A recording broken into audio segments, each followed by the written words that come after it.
সকল শিক্ষার্থীকে স্বাগত জানিয়ে শুরু করছি ম্যাথ ক্লাস। আজকে ম্যাথ ক্লাসে অষ্টম শ্রেণীর গণিতের চ্যাপ্টার 4 ক্ষুদ্র সঞ্চয়ে ভবিষ্যৎ গড়ি এক্সারসাইজ 4 এর 4 নম্বর এই অঙ্কটি সহজে সমাধান দেব। তাহলে দেখো, এখানে জনি 50,000 টাকা ব্যাংকে জমা রাখলো। মুনাফার হার 7.5% হলে কত বছরে জনি 3 লক্ষ টাকা পাবে?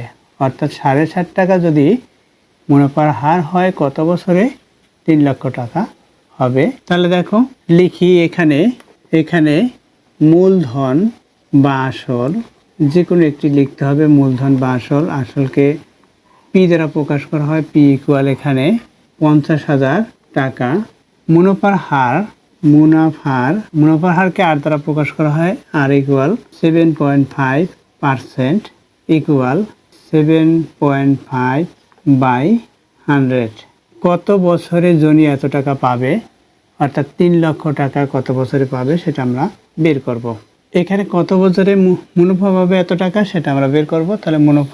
তাহলে লিখি মুনাফা বা সরল মুনাফা। আমরা সরল মুনাফা লিখতে পারি বা মুনাফা লিখতে পারি।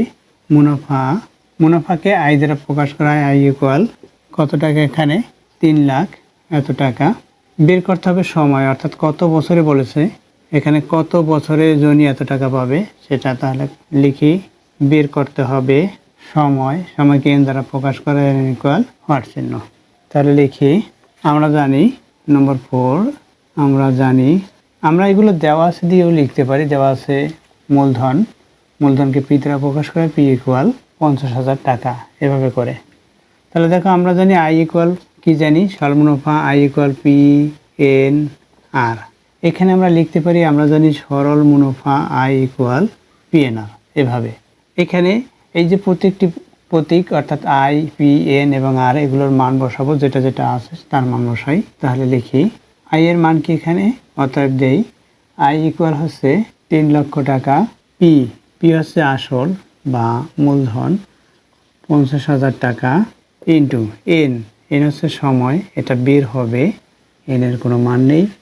আর হচ্ছে শতকরা মুনাফার হার, অর্থাৎ 7.5/100। এনের মান বের হবে। দেখো, এই 100 দিয়ে আমরা এটাকে ভাগ করতে পারি। তাহলে 100 অর্থাৎ 2টি 0 বাদ থাকবে এখানে, অর্থাৎ 500 হবে। এখান থেকে 500 হলো। এখন এই 500 ইন্টু 7.5 দিয়ে এটাকে ভাগ করব, এনের মান বের করব। সুতরাং এনের সাংখ্যিক সহগ এই দুইটি, এনের মান বের করতে হলে সাংখ্যিক সহগ বাদ দিতে হবে। এখানে গুণ আকারে আছে, তাই ভাগ দিয়ে বাদ দিতে হয়। তাহলে লিখি বা কি হবে? আমরা এন প্রথমে লিখি। এন ইকুয়াল কি দিয়ে ভাগ দেব? ওই 500 আর এটাকে ভাগ দেব। অর্থাৎ প্রথমে 3 লক্ষ টাকা লিখি বাই এখানে 500 গুণ 7.5, অর্থাৎ 7.5 লিখলাম। এই এত। এখানে এটা বছর হবে। আমরা এখানে ক্যালকুলেটর ব্যবহার করতে পারি। আমরা ক্যালকুলেটর ব্যবহার করি, দেখো। অথবা আমরা ভাগও দিতে পারি। আমরা ক্যালকুলেটর ব্যবহার করি।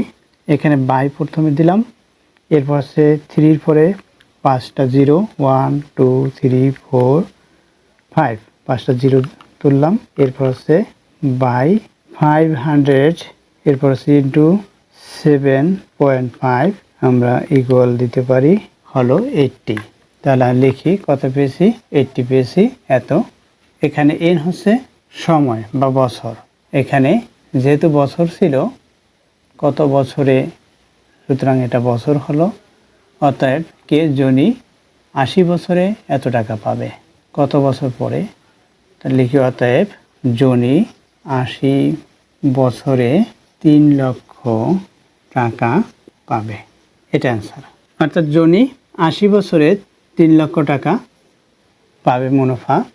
দেখো, এর বিকল্প নিয়ম আছে। এর বিকল্প নিয়ম শিখতে বা জানতে চাইলে অবশ্যই কমেন্ট সেকশনে কমেন্টস করবে। আমি বিকল্প নিয়ম করে দেখাবো। বিকল্প নিয়ম মৌখিক নিয়মের মতো করতে হয়। এই নিয়মেই সহজে সমাধান করা সম্ভব হয়। তাই তারপরে যদি তোমরা বিকল্প নিয়ম শিখতে চাও বা জানতে চাও, আমি এর পূর্বে অর্থাৎ 1 থেকে 3 পর্যন্ত প্রত্যেকটি অঙ্কের বিকল্প নিয়ম করে দেখিয়েছি। এটাও বিকল্প নিয়ম করা সম্ভব হবে। যদি শিখতে বা জানতে চাও তাহলে অবশ্যই কমেন্টস করবে, আমি বিকল্প নিয়ম করে দেখাবো। এতক্ষণ ম্যাথ ক্লাসের সাথে থাকার জন্য সকলকে ধন্যবাদ জানিয়ে আজকের মতো বিদায় নিচ্ছি।